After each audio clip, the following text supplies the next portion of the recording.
Hello, this is L2Map, and this is LunarKirby, giving you an introduction to Hammer tools. Tutorial 0.2. Before I give you the introduction, I need to introduce the 4 screens you see right now. The first screen is the 3D view. On this screen, you see everything in the 3 dimension. To turn it on, you click on the blank space, click View, and you press Center 3D Views on Selection, and that shall turn it on.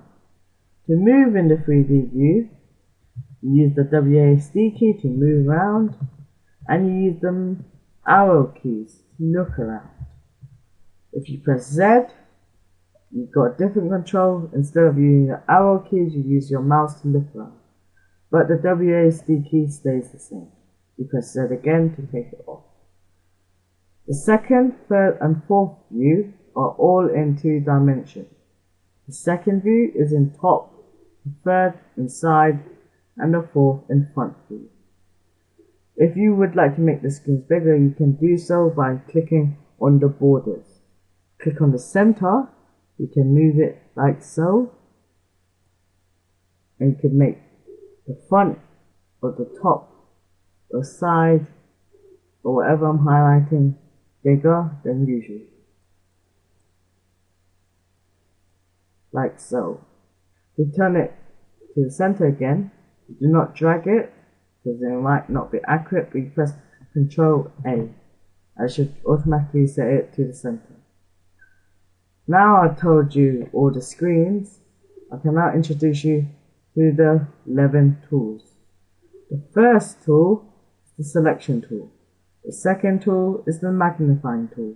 The third tool is the camera tool. The fourth tool is the entity tool. The fifth tool is this block tool. The sixth tool is just a texture application. The seventh tool is the texture applying. The eighth tool, the decal. The ninth tool is the overlay. The 10th tool is the clipping or cutting tool. And the last tool is the vertex. The first tool is the selection tool. This tool is a very common tool when mapping. The first thing you could do is just the basic movement. You move and you drag it around, and if you let go it moves around like so.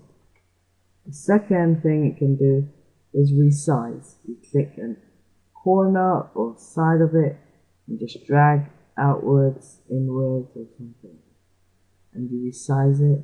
You do it in a different 2D view and look at it change in 3D view. The third thing it can do is rotate. You click on the square and you click it again, and then click on the circle and you click and drag around and it should rotate. You can rotate in any dimension. Does that look good?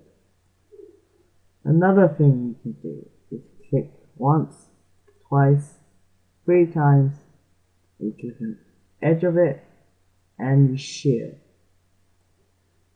A bit like a parallelogram.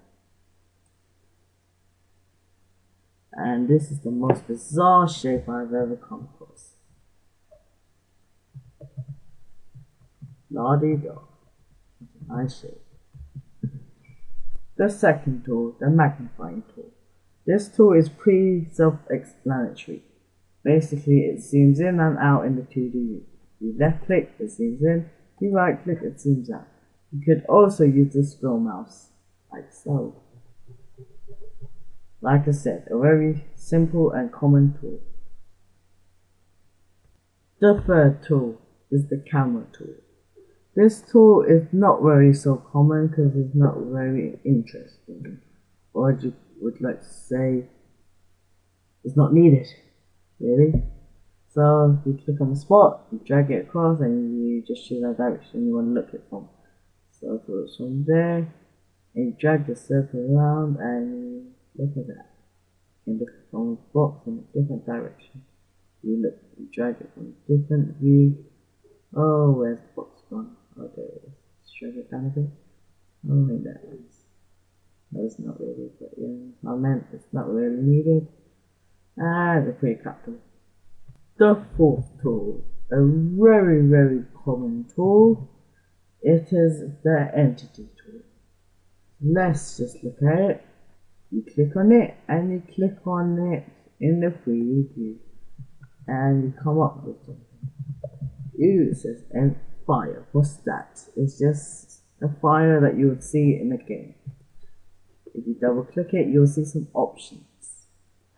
I shan't teach you this yet because it may be too complex. There are many other entities. Entities you may not know. Entities are just objects or things you see in the game. Like so, if I chose a weapon USP, you have to apply. It's not working, there it is. Then you will see a gun in game. You choose another gun, the same thing will happen. Let's see another entity that I could show you. A bit too complex on these. There you go, sun. It does not look like a sun, but if it was in game, you would see a sun.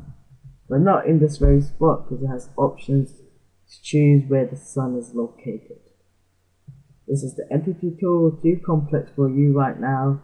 We'll come up with a tutorial with every single type of entity that is very important and you need to learn.